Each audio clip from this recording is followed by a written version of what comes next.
que esse teu curso vai ter? O que esse curso de vocês vai falar, afinal? Eu vou te dar um gostinho aqui, se você está com tempo. Uma pílula de uma aula nossa, para te passar mais ou menos o modelo. O que você vai ver na prática. Então essa é uma aula que eu preparei já, inclusive, de nervos cranianos, relacionados à motricidade ocular extrínseca, intrínseca e ao sintoma visão dupla, diplopia. Então essa é uma pílula, um resumo de uma aula para você saber exatamente o que você vai encontrar nesse curso que você vai fazer o seu investimento. Roteiro da aula. Então vamos fingir que a gente está começando aqui uma aula de visão dupla sobre diplopia. O que a gente vai falar nessas aulas desse nosso curso? Na maioria delas, né, isso pode se aplicar, na verdade. Algumas são mais peculiares. Mas a gente vai começar passando para você uma revisão, né? Revisão de bases neuroanatômicas e neurofisiológicas. Isso não é um curso de neuroanatomia, mas as bases, o resumo, ele é importante muitas vezes para você entender o que é crucial no exame. 2. Semiotécnica. A gente precisa passar para vocês isso. Como é que examina o paciente? Como que pega no martelo? Como que faz o exame da visão dupla, do paciente que tem visão dupla? Quais são os passos que você tem que seguir? Por outro lado, você vai se deparar com os achados semiológicos. Qual que é o significado deles? O significado prático dessas alterações. Vamos ver exemplo disso? Essa é a ideia. E a gente tem que saber abordar o paciente. Não pode ser estéril, não pode ser caso só vendo o sinal, só vendo a alteração, né? Decorando. Vamos fazer uma abordagem racional desse sintoma, a depender do que você examinou, do que você conversou com o paciente, do que você achou. Qual vai ser o fluxo de investigação? Onde que a gente vai chegar com isso? Nós terminamos, então, com questões baseadas em casos clínicos para você saber qual que é o seu nível de aprendizado no tema. Então vamos iniciar brevemente falando sobre isso, do curso de semiologia, uma aula, exemplo aqui de visão dupla. Isso é um resumo, sei lá, talvez 2% dessa aula, essa é talvez a aula mais complexa, mais completa do nosso curso. Nós trouxemos aqui um resumo breve para você entender a ideia. Então, afinal, a gente tem dois olhos, né? Mas vemos só um objeto, de forma geral. Então, nós temos esse princípio de ver apenas uma coisa, apesar de termos dois olhos. Isso é altamente complexo, tá, pessoal? A visão única, mas um princípio básico é: os olhos precisam estar alinhados para aquelas imagens caírem em locais semelhantes da mácula, da retina. A mácula é um local específico da retina de alta acuidade visual. Então, esse alinhamento ocular propicia isso. Quando cai em local semelhante da mácula na retina, o cérebro enxerga isso, interpreta isso, decodifica isso como uma imagem única. Por outro lado, se há um desalinhamento ocular, pela razão que seja, o que vai acontecer? A imagem ela vai cair em locais diferentes da retina, da mácula. O fato de cair em local diferente da retina e da mácula vai ser interpretado pelo cérebro de forma confusa como visão dupla. Então, olha que interessante. Diplopia ou visão dupla, ou alteração da motricidade ocular, esse é o problema básico. O desalinhamento gera essa percepção falsa de imagem dupla. Esse é o problema clínico que vai ser abordado nessa aula completa. Para isso, é necessário a gente entender a base anatômica e neurofisiológica. Como que os olhos se movem de forma tão harmônica e quase que automática, né? Existe uma via muito extensa relacionada a isso. A via da motricidade ocular, que ela inicia, como tudo, no nosso córtex cerebral. Então essa via, não vamos entrar em detalhe aqui, obviamente, mas ela tem um caminho. Ela percorre no encéfalo, no tronco encefálico, vai para um dos olhos, para músculos específicos da motricidade ocular, passa por um caminho muito longo no espaço subaracnoide, integra no tronco encefálico com o lado contralateral, com outros nervos da motricidade ocular extrínseca. Por isso que tem 3 nervos cranianos relacionados à motricidade ocular extrínseca, terceiro, quarto e sexto. E há então uma coordenação, uma harmonia perfeita para alinhar os olhos e realizar aquela movimentação de forma harmônica. Qual que é o problema? Se você tem lesão em algum lugar dessas vias, você pode ter visão dupla ou alteração da motricidade ocular extrínseca. Então, base dessa aula, É isso, pessoal, isso não é completo, tá? Só um resumo da aula para você entender a ideia. Depois, o que a gente passa? Para a semiotécnica. Afinal, como que você vai examinar um paciente que tem desvio ocular, que tem queixa de visão dupla? Existe um roteiro, existem passos consagrados para isso. A motricidade ocular ela pode ser dividida entre dois pontos diferentes, intrínseca da pupila, extrínseca é mais relacionada ao movimento dos olhos mesmo. Então é um exame que pode ser muito, mas muito extenso. Precisa fazer para todo mundo? Nem sempre dessa forma. Pode ser mais simples, como veremos, mas dependendo da queixa do paciente, você pode precisar de técnicas avançadas. A gente vai explorar todas elas na nossa aula aqui. Eu vou te passar um exemplo do que a gente vai falar na nossa aula. Essa aula é bem longa, na verdade, tá? Mas um exemplo aqui para você prático, para você entender o que vamos te mostrar. Uma das coisas. O paciente ele tem visão dupla, beleza, você já viu que é uma queixa potencialmente neurológica. Poxa, mas não tem um desalinhamento ocular evidente aí. Você não está vendo o desalinhamento ocular. Pode isso? É possível? O paciente é funcional? É psicológico essa queixa de visão dupla? Muito cuidado, viu?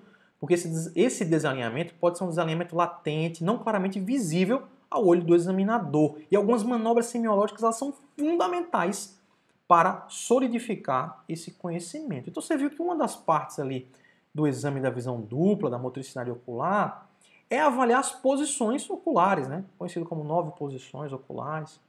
E existe uma peculiaridade, uma forma de avaliar isso, avaliar a visão dupla de uma forma meio que subjetiva para você determinar se há realmente um problema nesses músculos, nessa via da motricidade ocular e de onde que está vindo o problema, mesmo se o paciente ele não apresenta um desalinhamento evidente. Isso baseado em princípios neurológicos, neurofisiológicos e semiológicos, inclusive. Então vamos dar esse exemplo para você. Ó. O paciente olha para a direita, está vendo só uma caneta.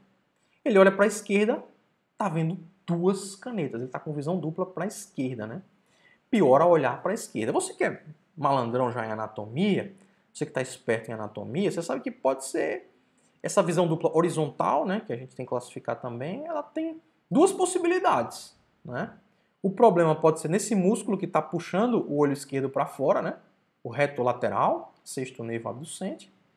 Ou pode ser, na verdade, nesse músculo que está puxando o olho direito para dentro, o reto lateral, ou também inervado pelo terceiro nervo oculomotor, né? Parece difícil isso, mas a gente vai falar bem lentamente no nosso curso. E o problema prático ele é esse, na verdade, pessoal. Onde está a paresia, a fraqueza? Nesse músculo que está puxando esse olho para cá ou nesse músculo que está puxando esse olho para fora? Essa é a questão. Reto medial direito ou reto lateral esquerdo? O exame físico ele tem como te sugerir, ele tem como te indicar qual que é o problema? Tem várias formas de a gente fazer isso, tá certo? Uma delas é através das regras da diplopia. Existem regras associadas ao paciente que tem diplopia, baseado de novo em princípios semiológicos e neurofisiológicos. Você pode estabelecer isso. Então, uma coisa que você pode fazer é ocluir um dos olhos do paciente. A gente vai ver que isso é um passo muito importante na avaliação do paciente com diplopia. Paciente com visão dupla de origem neurológica, quando você oclui um dos olhos, já some uma das imagens. E olha nessa paciente aqui em questão, ó. Quando você ocluiu o olho esquerdo, sumiu, desapareceu. Quem desapareceu? A imagem que está mais para fora, a imagem mais periférica, a imagem mais borrada sumiu, né? Só essa informação aqui, ela já pode te dizer de onde veio o problema. Desapareceu a imagem periférica, falsa ou menos nítida. De onde que está vindo o problema? Onde que você localiza a lesão? Veja, é uma coisa bem simples, né? Um princípio bem simples. Existem regras bem definidas para isso, tá? As regras da diplopia. E uma delas é essa. A imagem falsa, a imagem periférica, a imagem menos nítida, ela vem de que olho? Do olho esquerdo ou do olho direito? Você vai aprender isso bem no curso, tá certo? Mas a imagem falsa, eu vou te falar aqui só para te dar o gostinho. A imagem periférica, aquela imagem mais de fora, ela vem do olho parético, ela vem do olho doente. Então, como você ocluiu o olho esquerdo e sumiu a imagem mais periférica, a imagem mais falsa, menos nítida, a paresia, muito mais provavelmente, ela está aqui no reto lateral do olho esquerdo. Se você ficou com dúvida, com certeza no curso você vai tirar essa dúvida, porque tem outras técnicas várias para a gente confirmar isso também. Então é um gostinho de semiotécnica que a gente vai passar para você, esses detalhes como você sair das situações de cilada na rotina do exame neurológico. Mas lógico, a gente não quer só mostrar filigrana de exame, né? A gente não quer ser teórico. Nós vamos mostrar para vocês achados semiológicos também, né? Estamos falando de visão dupla, vamos te dar um exemplo então aqui, ó. Esse paciente em questão também, aqui, ó. É um caso mais evidente, né? Que altera mais o exame físico, o exame neurológico. Preste atenção do paciente, ele tem uma visão dupla para a esquerda. Olha só como entortou o olho dele para a esquerda. Desalinhou. Óbvio, né? Teve um desalinhamento ocular evidente. Poxa, Wagner, não é óbvio então que a paresia é aqui desse músculo, esse músculo do olho direito, que não foi, que não seguiu? Mais ou menos, né? Mais ou menos, colegas. Realmente é evidente que esse músculo está com algum problema, mas de onde vem esse problema? Isso pode ser bastante variável, existem nuances associadas a isso. E existem quadros bem definidos. Reconhecer padrão semiológico aqui é fundamental. Você olha para isso, você já sabe onde está a lesão. É isso que a gente quer passar para você. Se você tem dúvida, se você não está seguro, se você quer aprender mais sobre isso, é porque o nosso curso pode te ajudar bastante também, tá certo? Então a dúvida prática aqui parece que o reto medial, aquele músculo mais do interior do olho direito, ele está parético, né? Como que você vai diferenciar, por exemplo, se isso é uma paresia do terceiro nervo, isso aqui não está escrito de forma bem adequada, né? Como que você vai diferenciar se isso é uma paresia do terceiro nervo, do nervo oculomotor, ou se esse paciente ele tem uma oftalmoparesia, por exemplo, internuclear? Wagner, nunca ouvi falar nisso. Bicho de sete cabeças. Não é nada, cara. É tranquilo. Com um princípio básico semiológico, você vai ver que dá para fechar isso de forma relativamente direta, tá certo? Olha a dica para você aí, vamos brincar de forca, né? Como que diferencia isso? Uma oftalmoparesia internuclear e uma paresia do terceiro nervo, por exemplo? Uma localização diferente. Isso pode ajudar muito nas causas, no diagnóstico diferencial, né? Tem um achado semiológico que é bem peculiar. Ele estava ali na imagem. Espero que você tenha captado. Se não, em algumas semanas você vai captar isso muito bem juntos novamente, né? Então tem um achado semiológico ali que é crucial. Ele é praticamente definidor da oftalmoparesia internuclear. A gente vai comentar isso nessa aula. Beleza, cara. Oftalmoparesia nuclear, falou grego aí. Eu já vi, mas quero relembrar, eu quero me aprofundar nisso aí. Quero examinar melhor meus pacientes. Beleza, o importante é isso. Reconheceu o padrão a partir daqueles princípios semiológicos, das dicas que vamos passar para vocês, baseadas, lógico, na literatura. Qual o significado disso, de uma oftalmoparesia internuclear? O significado é lesão de uma estrutura peculiar no tronco encefálico, fascículo longitudinal medial, que você sabe realiza a integração ali do olhar conjugado horizontal. Se está muito difícil, na aula vai clarear para você, tá certo? A ideia é passar só um exemplo do que a gente vai te mostrar. Isso aqui é uma amostra grátis. Diagnóstico diferencial, oftalmoparesia internuclear, lesão do fascículo longitudinal medial. Tem que lembrar que lesão em tronco encefálico, obviamente, mas principalmente doenças desmielinizantes como esclerose múltipla e vasculares como os acidentes vasculares cerebrais, né? Vou mostrar também imagens radiológicas, por exemplo, de exames complementares, aqui nesse caso, né? Confirmada a lesão daquela região do fascículo longitudinal medial. Então você tem uma correlação clínico-radiológica. E você sabe, né? Paciente como esse, veio com a tomografia normal. Quero nem saber, bicho. Fascículo longitudinal medial, sei que é uma lesão lá, é uma estrutura pequena, você precisa de uma ressonância, um exame de alta resolução para avaliar um paciente como esse. Então vou mostrar vários achados semiológicos, diversos, uma miríade disso, né? E discutindo também o significado deles. Mas beleza, cara, se você faz isso, fica meio perdido, né? Como até nos livros, é uma coisa solta ali, não faz muito sentido. E a gente quer amarrar isso. Na grande maioria das nossas aulas vai ser possível fazer também isso, uma abordagem prática desses pacientes, né?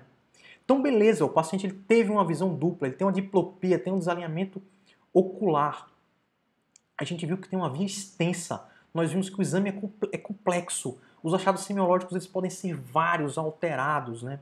Então, a importância clínica é muito grande porque esse é um sintoma relativamente frequente de pacientes neurológicos, né? Então, você sabe, você tem a base aqui que você já viu na aula, você sabe onde estão as potenciais lesões, né? Agora cabe a você identificar onde exatamente, refinar onde exatamente vai estar aquela lesão e para onde você vai direcionar, na verdade, a tua investigação, porque são muitas possibilidades diferentes. Então a gente vai organizar esse raciocínio e o princípio vai ser basicamente esse, né? Você tem a queixa com os dados da história e do exame. Por isso que é importante você saber fazer um exame bom, porque aqueles dados vão ser fundamentais para você chegar a uma conclusão racional de investigação. O exame local, lógico, né? O exame que a gente está vendo é da motricidade ocular extrínseca, mas você vai fazer um exame das outras partes também, que pode te ajudar em algumas coisas, em juntar informações, né? E aí, por fim, vai haver um padrão. Vai haver uma caracterização de padrão. Isso aqui é muito interessante, né? A gente tem essa capacidade na semiologia, caracterizar padrões.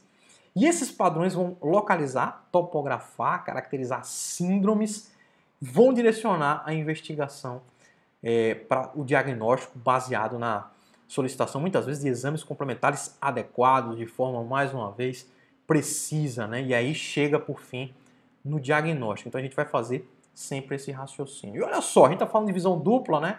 Uma dúvida da prática muito comum é essa aqui. O paciente está com visão dupla, é problema no olho? É do oftalmo? Problema no olho? Oftalmo ou neurologista? Pode ser os dois, né? O paciente primeiro ele sempre vai no oftalmologista aqui, porque é mais intuitivo. Mas a gente viu que, na verdade, existe uma grande via neurológica associada ao alinhamento ocular. Então pode ser oftalmológico, pode ser neurológico, a gente vai ver isso também. Então existem perguntas-chave para realizar essa topografia, se é oftalmológico, se é neurológico, se é no espaço subaracnoide, se é no tronco encefálico, se é um nervo isolado, se são vários nervos, o que é? Então tem perguntas-chave da anamnese que a gente vai comentar com você também. Olha só, crucial isso. A visão dupla piora ao fechar um dos olhos? Essa é uma informação importantíssima. Ele é a primeira pergunta da anamnese desses pacientes. Você vai ver por quê, porque ela já dicotomiza, já diferencia completamente a investigação. Horizontal ou vertical, pergunta da anamnese pode te ajudar demais. Auxilia muito o exame, na verdade. Pior para perto ou para longe? Poxa, isso tudo tem um racional, gente. Tudo tem um racional que vai te ajudar e tem que constar na tua anamnese para chegar até o diagnóstico. A direção que é pior, para cima, para baixo, para direita, para esquerda. Tem dor ocular? O olho está vermelho, o olho está pulado para fora, tem ptose, tem proptose, o olho está esbugalhado para fora do crânio, né? Então você veja que tudo isso pode te ajudar junto com o exame neurológico em visão dupla. Olha que coisa! Você pode caracterizar aqui na diplopia uma dessas topografias. E nós vamos falar uma por uma na nossa metodologia, no nosso curso. Você vai estar apto aqui para realizar uma topografia em visão dupla. Eu vou te falar, na maioria absoluta das vezes, é relativamente direto, tá certo? Caso desafio em neurologia, tem todo dia. A gente vê todo dia no nosso consultório, nos hospitais, por aí, tá? Mas esses padrões aqui, se você tem uma boa base teórica, eles são relativamente diretos de serem estabelecidos, tá certo? Você consegue chegar muito próximo de um diagnóstico através desse estabelecimento de padrão. Vamos falar um por um. Eu vou te dar um exemplo aqui.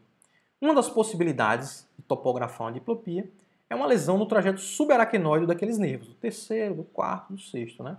Uma paresia isolada de um daqueles nervos cranianos. Então elas têm um aspecto, essas paresias. Trago para você aqui como exemplo, como pílula, a paresia do nervo oculomotor, que é o que inerva mais músculos extraoculares, na verdade. Então o paciente que ele tem uma paresia do oculomotor, por exemplo, ele pode se apresentar para você com isso aqui, né? Com desvio do olho para fora, uma exotropia, né? Então esse desvio do olho para fora, resultante principalmente da paresia desse músculo reto-medial. Esse fica fraco, o abducente que está saudável aqui, o reto lateral saudável, puxa ele para fora. Então o paciente fica com estrabismo divergente, um paciente com a paresia do terceiro nervo. Mas olha que interessante, ele pode ter outras alterações associadas, ptose palpebral também, pela inervação do levantador da pálpebra, e pode também ficar com a pupila dilatada, ó, midríase. Então esses são padrões possíveis em pacientes com lesão do óculo motor. Ficar muito esperto para a pálpebra e para a pupila, que podem te ajudar muito na topografia, porque não estão associadas com os outros dois nervos, nem com o quarto, nem com o sexto, né? Mas olha que informação importante. O nervo oculomotor, ele tem uma distribuição peculiar das fibras. Você concorda comigo?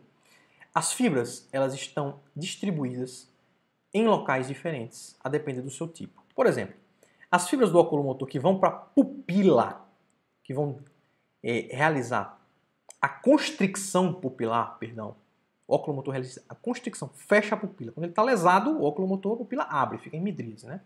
Então essas fibras da pupila, elas trafegam pela parte mais externa do nervo. Ao passo que as fibras somáticas da motricidade ocular extrínseca que mexem os olhos, elas viajam pela parte mais interna do nervo. Olha que interessante. Por que isso é interessante? Se você tem uma lesão expansiva, por exemplo, tumor, um aneurisma, ele vai comprimir as fibras da pupila mais externas e comprime também as fibras da motricidade ocular extrínseca mais internas. Olha só que interessante. Então o paciente ele vai ter um tipo de paresia do oculomotor completa, que pega a pupila também e dá midríase. Aí fica esperto para lesões expansivas, tumores, aneurisma. Por outro lado, o paciente ele pode ter uma lesão também dentro apenas do nervo. Então, se for dentro do nervo essa lesão segunda aqui, não vai acometer as fibras externas da pupila, e aí o paciente ele pode ter uma lesão do oculomotor sem midríase, incompleta, como é relativamente frequente, por exemplo, nos infartos microvasculares do nervo, que tem um significado completamente diferente, né? Um aqui você vai investigar um tumor, um aneurisma, que pode ter uma conduta de urgência. O outro aqui, a conduta muitas vezes ela é bem menos agressiva, tá certo, pessoal? Então um exemplo aí de como a semiologia, um dado ali simples da semiologia, ele pode ser muito valioso para a tua investigação, para você pedir um estudo de vaso a mais, você pensar que o paciente pode ter uma doença potencialmente mais grave. Então a gente vai passar essas regrinhas semiológicas que são muito práticas, como essa regra da pupila, né? Na paresia isolada do oculomotor, que pode ser completo com midríase, incompleto sem midríase. Então completo tem que lembrar de quadro compressivo, investigar mais esse paciente, né? Quer dizer, você vai pedir o melhor exame que você tem à disposição, ressonância com estudo de vaso, angiorressonância, angiotomografia. Às vezes precisa até considerar líquor nesses pacientes, né? Enquanto incompleto, ele tem algumas nuances da investigação. Em alguns casos, ela pode ser até mais conservadora, né? Então você veja mais uma regrinha interessante, ó. Paresia parcelar ou não parcelar. Parcelar é quando não pega todos os músculos envolvidos pelo oculomotor, que a gente vai ver quais são também, né? E não parcelar, aí sim, acomete todos os músculos. Parcelar apenas alguns, não parcelar todos os músculos envolvidos. Isso pode ajudar também na investigação, né? Quando todos os músculos eles estão envolvidos e a pupila não está envolvida, há uma chance muito maior da lesão ser não compressiva, em função daquele princípio anatômico que a gente te passou, na verdade, né? Há uma grande chance disso acontecer. Porque se você tem uma compressão, é possível ainda um quadro compressivo pegar ali algumas fibras de forma mais seletiva, digamos assim, e não envolver a pupila. Nós vamos falar disso em detalhes no curso. Você vai entender essa diferença entre parcelar e não parcelar. Não vou entrar em nuances sobre isso agora, não é o nosso objetivo, senão isso aqui começa a ficar muito longo também, tá certo? Mas olhe como é importante o dado semiológico para guiar a tua investigação de forma racional. E por fim, nós vamos fazer isso na maioria das aulas também, terminar com questões, para você testar o seu conhecimento. Mas testar de uma forma mais interativa, né?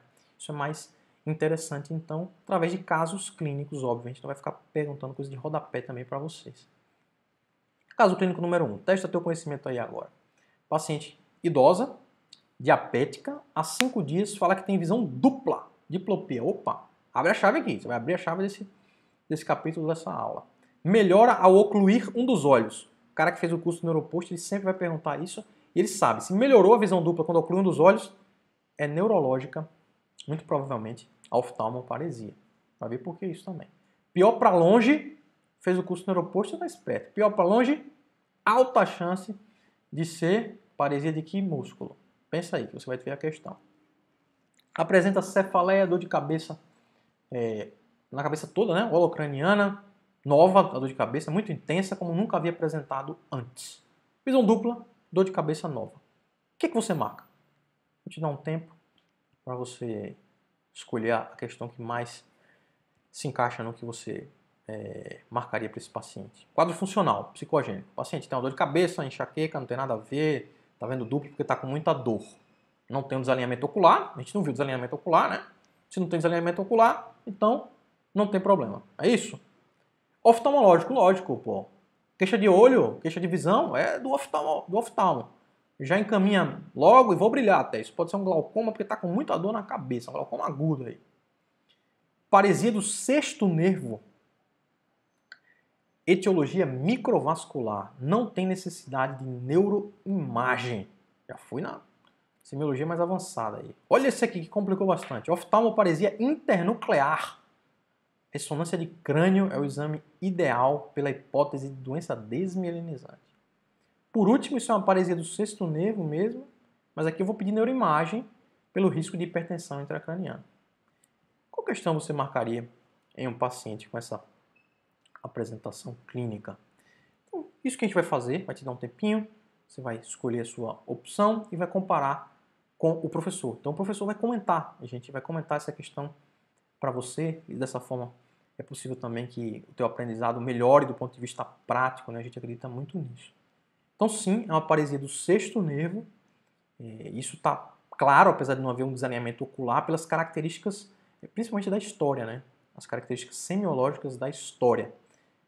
É neurológico porque ao ocluir um dos olhos, já te dei essa colher de chá aí, né? Quando você oclui um dos olhos e melhora a visão dupla, isso sugere muito um quadro neurológico, você vai entender por que isso.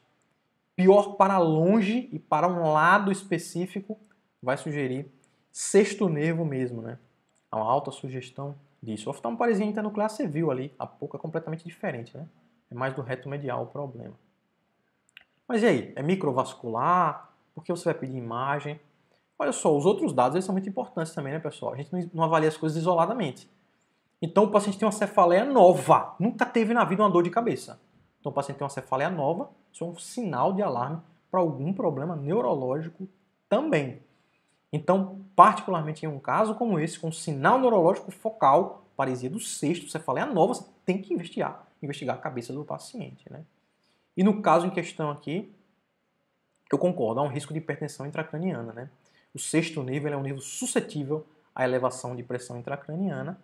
Hipertensão intracraniana também pode causar dor de cabeça, cefaleia, né? Então lembrar dessa possibilidade, né, galera? Paresia do sexto nervo, com cefaleia associada, principalmente, né, pode sugerir hipertensão intracraniana. Um início agudo do quadro, pode ser isso, pode ser várias coisas. Você vai pedir o exame de neuroimagem, pode ser um tumor, por exemplo, pode ser um sangramento na cabeça, mas você tem que lembrar de investigar o paciente de forma completa, né? E uma das possibilidades é trombose venosa cerebral. Então lembrar de pedir um estudo de vasos como esse aqui, a gente está vendo que essa paciente tinha uma trombose venosa cerebral, né? Então essa é a ideia de comentar as questões. Esse é o nosso curso, pessoal. Rapidamente, em uma pílula, um pouquinho de uma aula para vocês também, a organização do curso. Lembrando que essa, obviamente, não é uma aula completa, né, pessoal? Só para vocês pegarem a ideia. Tamo junto? Qualquer dúvida, entra lá, manda um direct pra gente lá no Neuropost, lá no Instagram. Vocês são muito bem-vindos. Será um prazer que a gente aprenda junto nesse curso. Você que vai ser aluno pode comentar, pode perguntar também. A gente estimula muito esse ambiente saudável de discussão. Um grande abraço e até algumas semanas. Esse curso ele é extensivo, vai ser as aulas vão ser liberadas semanalmente, tá certo? Então vai ter uma duração aí de mais de 3 meses. São muitas aulas, mais de 25 aulas, mais de 40 horas de aula. Até breve, nos encontraremos. Perguntem, sugiram, critiquem, fiquem à vontade.